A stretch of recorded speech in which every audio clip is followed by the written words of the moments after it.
नमस्कार दोस्तों, panther academy में आप सभी लोगों का हार्दिक स्वागत है। उम्मीद है आप सारे लोग स्वस्थ होंगे और अपनी सफलता के लिए निरंतर प्रयासरत होंगे। आइए हम लोग दैनिक समसामयिकी की सीरीज प्रारंभ करते हैं। मंजिल से आगे बढ़कर मंजिल की तलाश कर, गर मिल जाए दरिया तो समंदर की तलाश कर, टूट जाता है शीशा पत्थर की चोट से, टूट जाए पत्थर ऐसा शीशा तलाश कर। इसी उम्मीद के साथ, पॉजिटिव थिंक के साथ हम लोग क्लास प्रारंभ कर रहे हैं और आज की सीरीज में बहुत महत्वपूर्ण प्रश्नों का संकलन किया गया है। आपकी परीक्षाओं की दृष्टिकोण से बहुत महत्वपूर्ण है।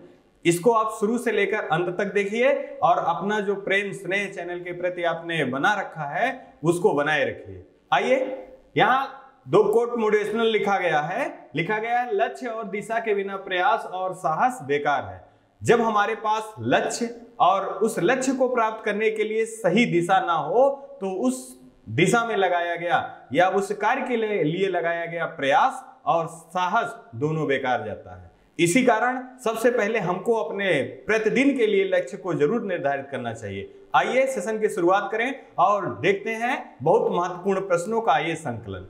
आपका पहला क्वेश्चन है, हाल ही में उत्तर प्रदेश में विधानसभा चुनाव समाप्त होने के बाद किसे विधानसभा के लिए प्रोटेम स्पीकर की नियुक्ति किया गया है। यहाँ पहला क्वेश्चन पूछा गया है कि हाल ही में उत्तर प्रदेश में विधानसभा चुनाव जो समाप्त हुआ है इसके बाद विधानसभा के लिए प्रोटेम स्पीकर को किसे नियुक्त किया गया है। तो यहाँ विकल्प जो दिया गया है, पहला दिया गया है रमापति शास्त्री, दूसरा दिया गया है हृदय नारायण दीक्षित और तीसरा दिया गया दिनेश शर्मा और चौथा दिया गया है केशव प्रसाद मौर्य।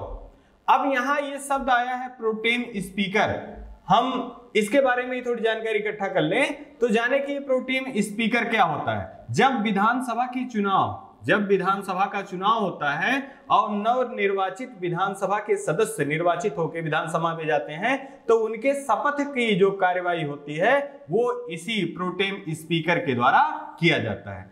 और जो प्रोटेम स्पीकर जिसे नियुक्त किया जाता है अमूमन वो उस सदन का वृद्ध या वयोवृद्ध व्यक्ति होता है। तो यहां से संबंधित जानकारी इकट्ठा करने से पता चला कि प्रोटेम स्पीकर शपथ जो नवनिर्वाचित विधानसभा के सदस्य हैं उनको क्या करता है, शपथ दिलाता है। अब किसे नियुक्त किया गया, प्रश्न का आंसर जो होगा ये रमापति शास्त्री जी। रमापति शास्त्री जी को उत्तर प्रदेश विधानसभा के लिए प्रोटेम स्पीकर के रूप में चुना गया है। अब यहां पर कुछ चीजें जो उत्तर प्रदेश से रिलेटेड है अगर हम देखें तो हमारे लिए परीक्षाओं में बहुत महत्वपूर्ण होगा। जैसे उत्तर प्रदेश का गठन कब हुआ, तो 24 जनवरी 1950 ईस्वी में दोस्तों उत्तर प्रदेश का गठन हुआ। इसके पहले संयुक्त प्रांत के नाम से उत्तर प्रदेश जाना जाता था। साथ ही साथ अगर हम उत्तर प्रदेश भारत के परिप्रेक्ष्य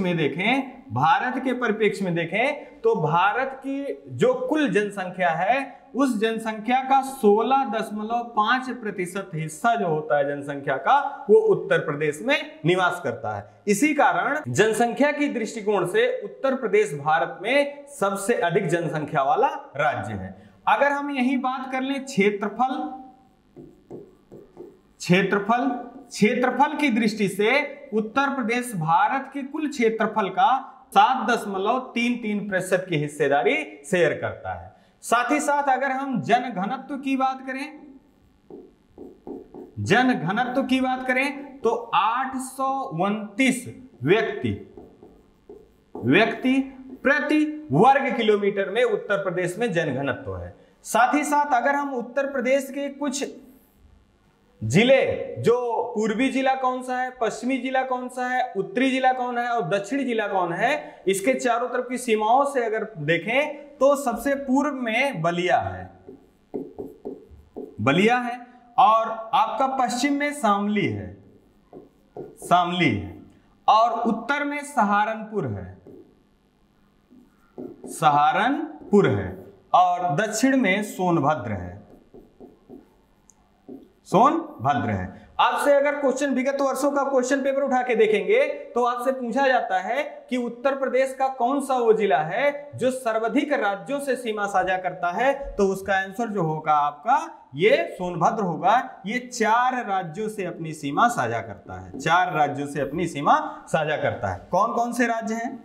बिहार है, छत्तीसगढ़ है, छत्तीसगढ़ है, साथ ही साथ झारखंड है और मध्य प्रदेश, मध्य प्रदेश से अपनी सीमा साझा करता है। क्वेश्चन में पूछा जाता है कि सोनभद्र किन 4 राज्यों से सीमा साझा करता है, तो बिहार है, छत्तीसगढ़ है, झारखंड है और मध्य प्रदेश से अपनी सीमा साझा करता है।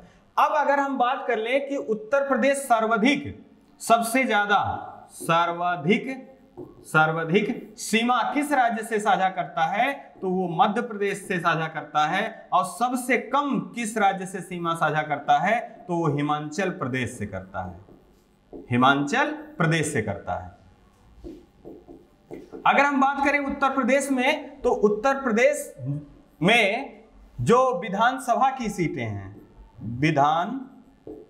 विधानसभा की जो सीटें हैं, ये 403 प्लस 1 सीटें हैं। अगर हम लोकसभा की बात करें, तो यहां पर कुल सीटों की संख्या जो है 80 है। अगर हम राज्यसभा की बात करें दोस्तों, तो इनकी सीटें 31 है। और विधान परिषद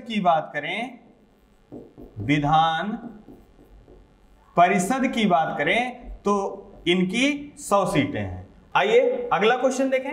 अगला है, हाल ही में चर्चा में रहा डेयर टू एरा डीटीवी कार्यक्रम का संबंध किससे है। तो यहां विकल्प जो दोस्तों दिया गया है, पहला दिया गया है यूनेस्को, दूसरा दिया गया है WHO, तीसरा दिया गया जैव प्रौद्योगिकी विभाग और चौथा दिया गया है स्वास्थ्य एवं परिवार कल्याण मंत्रालय। तो यहां जो सही आंसर आपका होगा जैव प्रौद्योगिकी विभाग। डेयर टू एरा डीटीवी का कार्यक्रम का संबंध जो है वो जैव प्रौद्योगिकी विभाग से है। अब ये डेयर टू एरा डीटीवी, इस कार्यक्रम का आशय क्या है, तो टीबी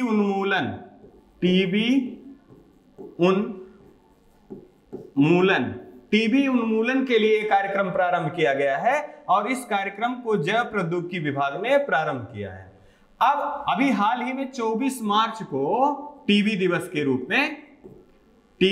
के रूप में मनाया गया। साथ ही साथ अगर भारत में टीबी समाप्ति का जो लक्ष्य रखा गया है ये 2025 रखा गया है।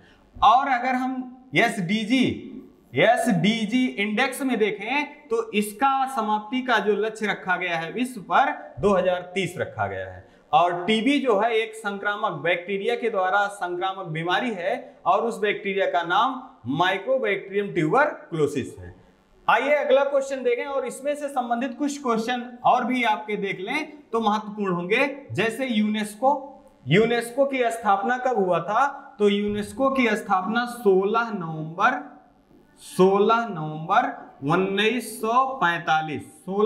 1945 को यूनेस्को की स्थापना हुई थी। और इसका जो मुख्यालय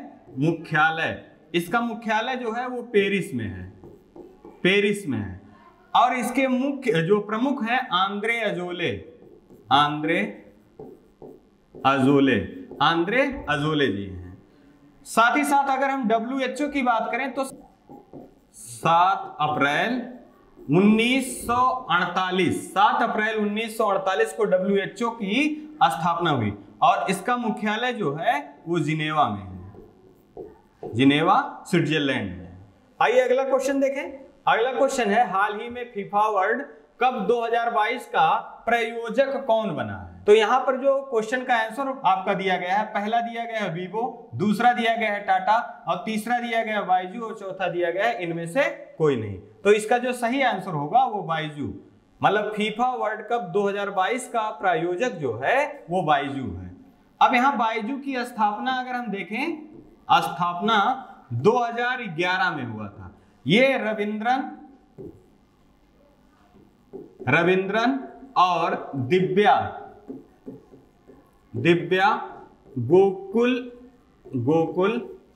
गोकुल नाथ के द्वारा किया गया था और इसका मुख्यालय जो है बंगलुरु है। साथ ही साथ अब यहां पर फीफा वर्ल्ड कप से क्वेश्चन पूछा जा रहा है, तो फीफा वर्ल्ड कप का आयोजन कहां हो रहा है ये भी जानना जरूरी है।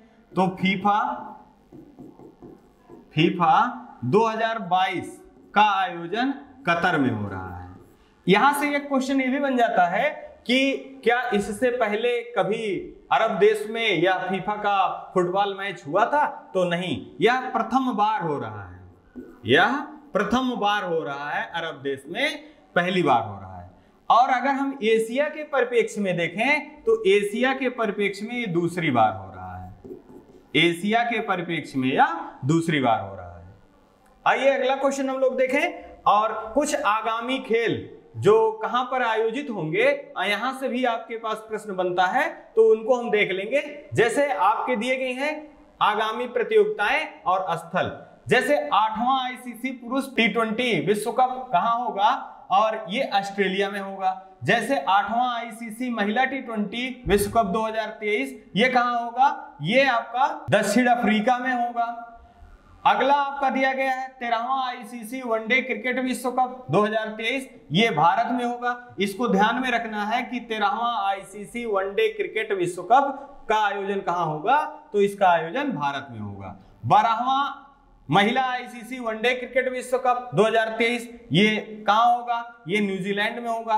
फीफा अंडर 17 महिला विश्व कप 2022 ये इसका आयोजन भारत में होगा। और 22वां फीफा फुटबॉल विश्व कप 2022 का आयोजन जिसके आधार पर भी क्वेश्चन में बात हो रहा था, इसका आयोजन जो कतर में हो रहा है।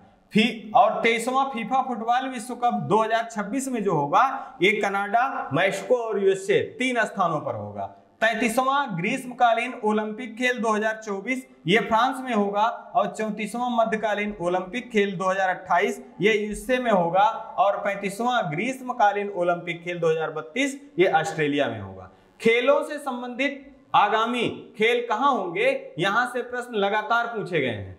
आइए अगला क्वेश्चन देखें। अगला क्वेश्चन है, हाल ही में किस नौसेना पोत को प्रेसिडेंट कलर या राष्ट्रपति पुरस्कार से सम्मानित किया गया? अब विकल्प में पहला दिया गया आईएनएस बलसुरा, दूसरा दिया गया आईएनएस तरणी, तीसरा दिया गया है आईएनएस बेला और चौथा दिया गया आईएनएस कलवरी। तो इसका जो सही आंसर आपका होगा आईएनएस बेलसुरा को प्रेसिडेंट कलर या राष्ट्रपति पुरस्कार से सम्मानित किया गया है। अब यहां बात हो रही नौसेना की, नौसेना की तो नौसेना की भारत में स्थापना अगर हम देखें आजादी के बाद तो 1950 ईस्वी में हुआ, 1950 ईस्वी में हुआ। और परीक्षाओं में पूछा भी जाता है कि नौसेना दिवस कब मनाया जाता है। नौसेना दिवस कब मनाया जाता है? तो नौसेना दिवस 4 दिसंबर को, प्रत्येक 4 दिसंबर को नौसेना दिवस मनाया जाता है। तो नौसेना के प्रमुख कौन है, यहां पर यह भी जानना जरूरी है। नौसेना के प्रमुख कौन है? तो नौसेना के जो प्रमुख हैं एडमिरल हरि कुमार ये नौसेना के प्रमुख हैं। बात यहां सेनाओं से हो रही है तो हम यहीं पे थल सेना और वायु सेना के बारे में भी जानकारी प्राप्त कर लें जो हमारे लिए लाभकारी होगा। अगर हम थल सेना की बात करें, थल सेना तो थल सेना के जो प्रमुख हैं मनोज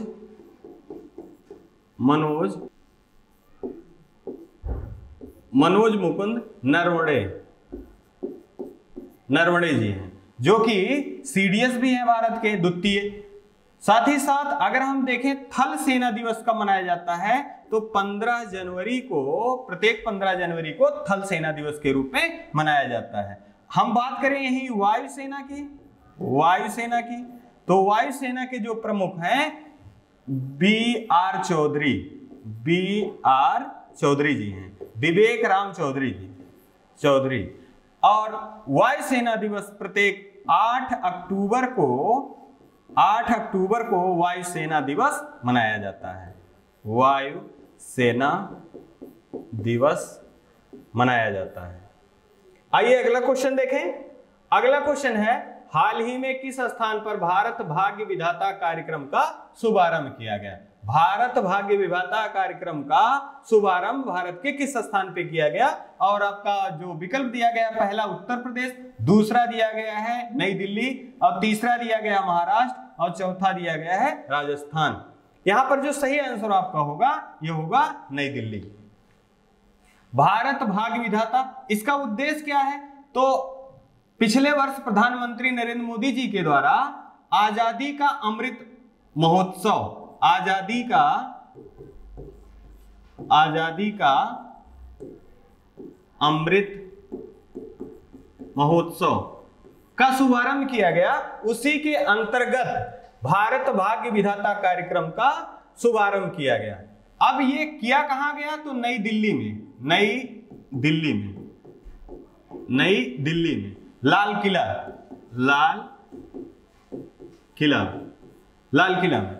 अब यहां से संबंधित ये 10 दिन तक चलने वाला, 10 दिनों तक चलने वाला कार्यक्रम है। अब यहां से ये तो आपको पता चल गया है कि ये आजादी का अमृत महोत्सव के अंतर्गत ये प्रारंभ किया गया भारत भाग्य विधाता कार्यक्रम। लेकिन ये किस मंत्रालय की पहल है और यह इसके प्रायोजक कौन है? तो यह केंद्रीय संस्कृति मंत्रालय, केंद्रीय संस्कृति मंत्रालय और डालमिया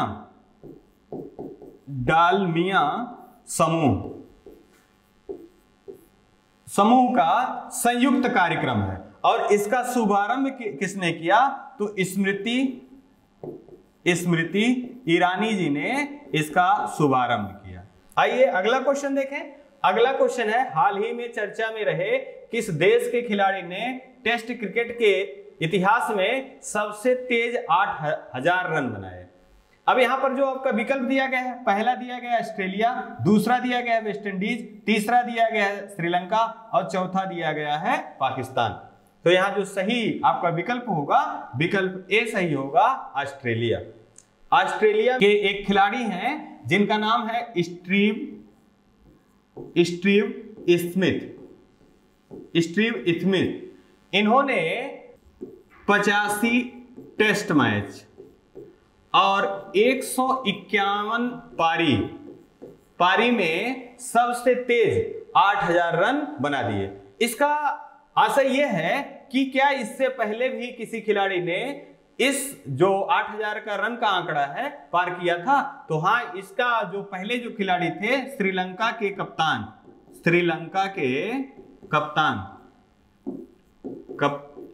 कप्तान जो थे कुमार संगकारा। इन्होंने 152 पारियों में 8000 रन बनाया था, जबकि स्टीव स्मिथ ने 151 पारियों में 8000 रन का आंकड़ा पार कर लिया और इनके रिकॉर्ड को इन्होंने तोड़ दिया। अब यहीं से ऑस्ट्रेलिया जो महाद्वीप, ये ऑस्ट्रेलिया भी क्रिकेट से संबंधित बात हो रही थी, तो परीक्षाओं में ऑस्ट्रेलिया महाद्वीप से भी बहुत सारे प्रश्न पूछे जाते हैं। हम उनको स्टैटिक जीके के रूप में अगर यहीं देख लें तो हमारा रिवीजन भी हो जाएगा और हमारे पास अच्छे प्रश्नों का कलेक्शन भी हो जाएगा।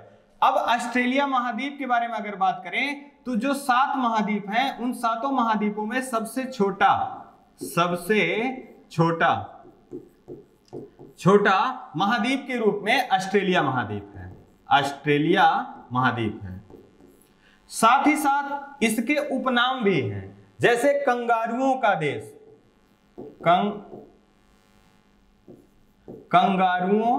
कंगारुओं का देश या प्यासी भूमि का देश, प्यासी भूमि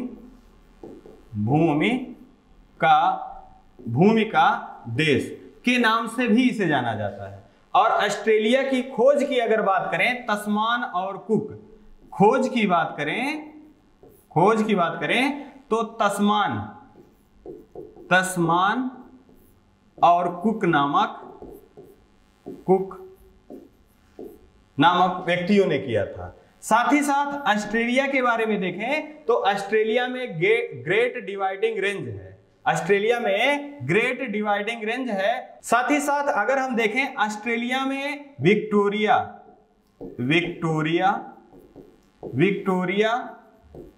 मरुस्थल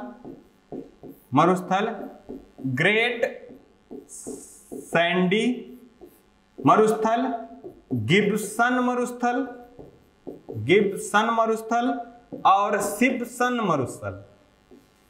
सिम्पसन मरुस्थल कहां पाया जाता है? तो ये ऑस्ट्रेलिया में स्थित है। आइए अगला क्वेश्चन देखें। अगला क्वेश्चन आपका है, जैसा अभी हमने स्टैटिक जीके के रूप में कुछ प्रश्नों को देखा, उसी तरह जो करंट अफेयर से विगत सप्ताह में हम लोगों ने प्रमुख घटनाओं के बारे में देखा, उनको पुनः रिकॉल करने के लिए एक बार हम पुनः आपको ये सारी चीजें बता देते हैं, क्योंकि ये सारे प्रश्न अगर आप रिवाइज नहीं करते हो, याद नहीं करते हो, तो उससे भूलने की संभावना ज्यादा होती है, और जब भूलने की संभावना ज्यादा होगी तो वहां प्रश्न गलत होने की संभावना ज्यादा होगी।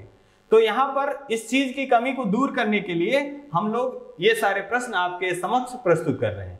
अब देखिए, यहां पूछा गया भारत का जलीय जीव, तो भारत का जलीय जीव जो है वो गंगेटिक डॉल्फिन है। और अभी हाल ही में आपको पता है कि हाल ही में 5 अक्टूबर को राष्ट्रीय डॉल्फिन दिवस के रूप में मनाए जाने की अनुशंसा की गई है। इस प्रश्न को आपको याद रखना है। साथ ही साथ बिप्लोबी गैलरी का संबंध कहां से है? तो नरेंद्र मोदी जी ने कोलकाता में शहीद दिवस के अवसर पर जो स्वतंत्रता संग्राम में सेनानी जो देश के लिए शहीद हो गए, उनकी स्मृति में ये कलकत्ता में विप्लव भारत गैलरी का अनावरण किया। इसमें शहीदों से संबंधित जो जानकारियां हैं वो आपको प्रदर्शनी के रूप में दिखाई जाएंगी। अब अगला क्वेश्चन, भारत का सबसे बड़ा विंग इंडिया एयर शो का आयोजन कहां किया जा रहा है? तो ये हैदराबाद में किया जा रहा है। अगला क्वेश्चन, गल्फ निवेश समिति का आयोजन भारत में कहां किया जा रहा है? तो जम्मू कश्मीर में किया जा रहा है। और एशिया का सबसे बड़ा ट्यूलिप गार्डन कहां स्थित है? वो भी कहां है? जम्मू कश्मीर में है, जो कि आम जनता के लिए खोल दिया गया है, जम्मू कश्मीर में है। इंडिया ओपन बैडमिंटन, ये प्रश्न आपके परीक्षा में, जब भी आपका परीक्षा का डेट आएगा आप देखिएगा, ये प्रश्न आने वाले प्रश्नों में से एक है, क्योंकि यहां पर ये पहले ऐसे भारतीय हैं जिन्होंने इंडिया ओपन बैडमिंटन खिताब 2022 जीता है। इनका नाम लक्ष्य सेन है। साथ ही साथ अगर यहीं पे question all England badminton championship कर दे तो विक्टर एक्सल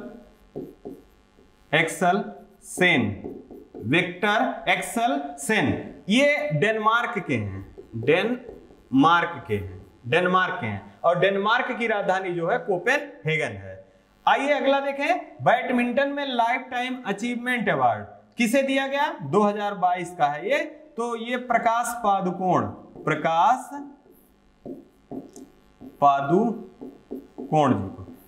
पादुकोण जी को बैडमिंटन में लाइफ टाइम अचीवमेंट का पुरस्कार दिया गया। अब यहीं पे एक क्वेश्चन पूछा गया, भारत में सुपर कंप्यूटर के जनक जो हैं विजय भटकर हैं। इनका पूरा नाम है विजय पांडुरंग भटकर।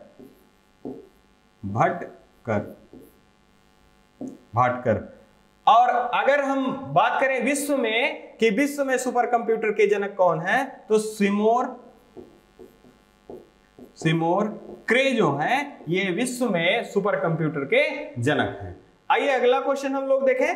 अगला क्वेश्चन आपका है, हाल ही में पीवी सिंधु ने किस खिलाड़ी को हराकर 2022 स्विस ओपन बैडमिंटन टूर्नामेंट जीत लिया? आपका क्वेश्चन पूछा जा रहा है, पीवी सिंधु ने किस खिलाड़ी को हराकर स्विस ओपन बैडमिंटन टूर्नामेंट जीत लिया? अब ये क्वेश्चन आपका विकल्प के रूप में पहला दिया गया है रत्नानोक इनांतोन बुसानन, और तीसरा दिया गया यो जियांग मिनो और पोख्र पावी। ये 4 विकल्प दिए गए हैं। यहां जो सही होगा आपका बुसानन। अब यहां से क्वेश्चन पीवी सिंधु से संबंधित एक क्वेश्चन है। जैसा कि आप लोगों ने विगत परीक्षाओं, अगर 2022-21 की परीक्षा पीसीएस की परीक्षा में देखें तो उसमें पीवी सिंधु से प्रश्न पूछा गया था। जब भी परीक्षाएं होंगी तो यहां से प्रश्न खेल के क्षेत्र में पूछे जाने की संभावना प्रबल है। तो यहां देखें, ये जो स्विस ओपन 2022 का जो टूर्नामेंट हुआ है, इसमें विजेता जो रही हैं वो पीवी सिंधु रही हैं, पीवी सिंधु। अब विजेता पीवी सिंधु है तो परीक्षाओं में उप विजेता का नाम भी पूछने लगा है। तो यहां हमको ये जानना है कि उप विजेता कौन रही हैं, तो ये बुसानन रही हैं। और ये किस देश की हैं, ये थाईलैंड की हैं, थाईलैंड की हैं। और थाईलैंड की राजधानी बैंकॉक है। ये महिला वर्ग। पुरुष वर्ग में किसने जीता, तो पुरुष वर्ग में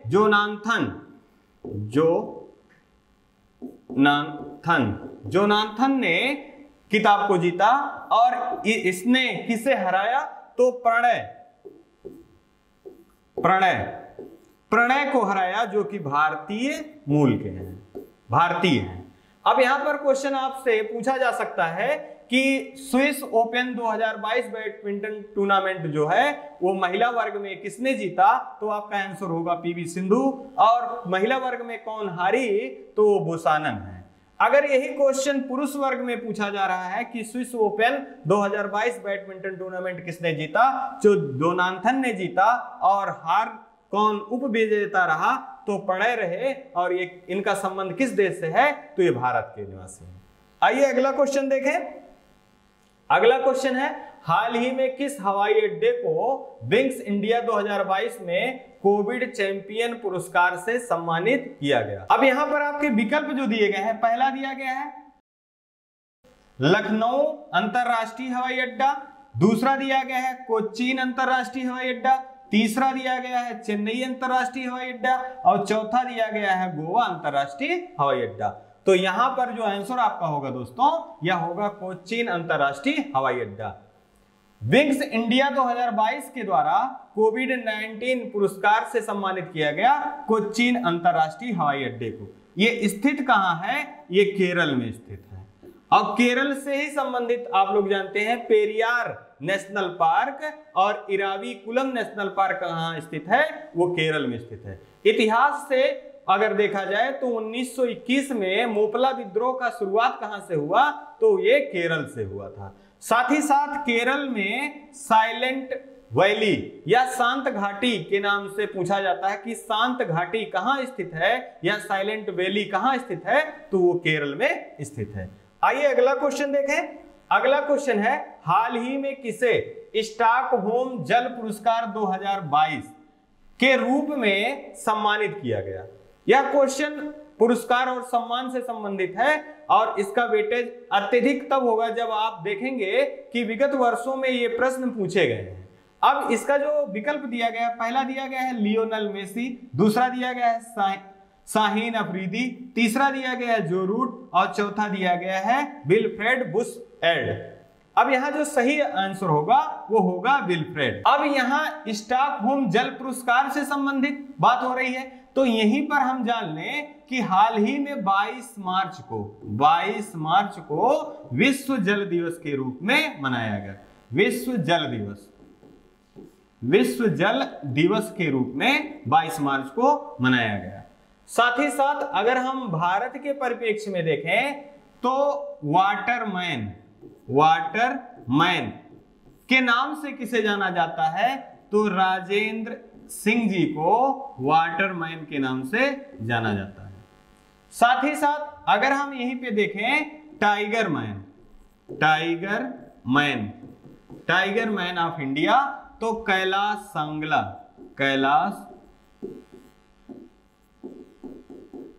सांगला जी को टाइगर मैन ऑफ इंडिया कहा जाता है। वर्ल्ड मैन ऑफ इंडिया किसे कहा जाता है, तो सलीम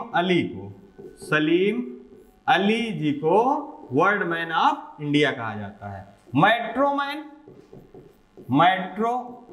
मैन ऑफ इंडिया, ये ई श्रीधरन को मेट्रो मैन ऑफ इंडिया कहा जाता है। अब यहां पर और भी विकल्प में कुछ नाम दिए गए हैं, जैसे लियोनेल मेसी। अभी हाल ही में 2021 का बैलन डी'ओर पुरस्कार का अनाउंसमेंट किया गया। तो वो बैलन डी'ओर पुरस्कार 2021 का बैलन डी'ओर पुरस्कार किसे मिला? तो वो लियोनेल मेसी को मिला। और अभी तक बैलन डी'ओर पुरस्कार 7 पुरस्कार बैलन डी'ओर पुरस्कार प्राप्त कर चुके हैं लियोनेल मेसी। 7 पुरस्कार।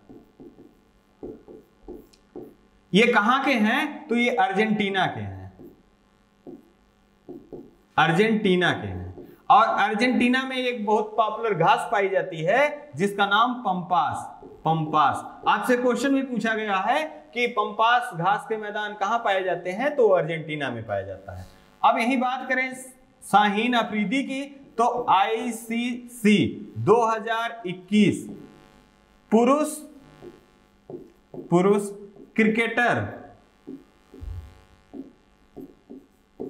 क्रिकेटर ऑफ द ईयर किसे चुना गया? तो वो पाकिस्तान के खिलाड़ी शाहीन अफरीदी को चुना गया। अगर यही बात करें जो रूट की, तो आईसीसी द्वारा 2021 का टेस्ट पुरुष क्रिकेटर ऑफ द ईयर चुना गया है जो रूट की। आइए अगला क्वेश्चन देखें। और ये 10 क्वेश्चनों को सीरीज के साथ, स्टैटिक जीके के साथ यहां पर ये सीरीज आपका समाप्त होता है। और यहां पर पुनः आपके लिए मोटिवेशनल कोट के द्वारा आपको उत्साहित करने के लिए लिखा गया है, जीवन में सफल वे लोग होते हैं जिन्हें यह नहीं पता था कि उन्होंने हार मान ली तो वो सफलता के कितने करीब थे। इस कथन से आपको यह बताने के लिए कोशिश की जा रही है कि आप जिस दिन जीवन में हार मान लेंगे, मान के चलिए कि आप सफलता के बहुत करीब थे, लेकिन आपने हार को स्वीकार कर लिया और आप असफल लोगों की श्रेणी में आ गए। अगर आपने हार न मानी होती तो यकीन माने आप सफल होके ही रहते। इसी कारण जीवन में असफलता ही सफलता के लिए सबसे बड़ी उत्तरदायी होती है। और हमेशा हमको असफलताओं से सीख लेना चाहिए और असफलताएं ही सफलता के द्वार को खोलती हैं। इन्हीं शब्दों के साथ हम आपसे विदा लेना चाहेंगे। आप अपने से बड़ों का सम्मान करिए, माता पिता का सम्मान करिए और अपने स्वास्थ्य का और अपना बहुत सारा ख्याल रखिए। जय हिंद, जय भारत।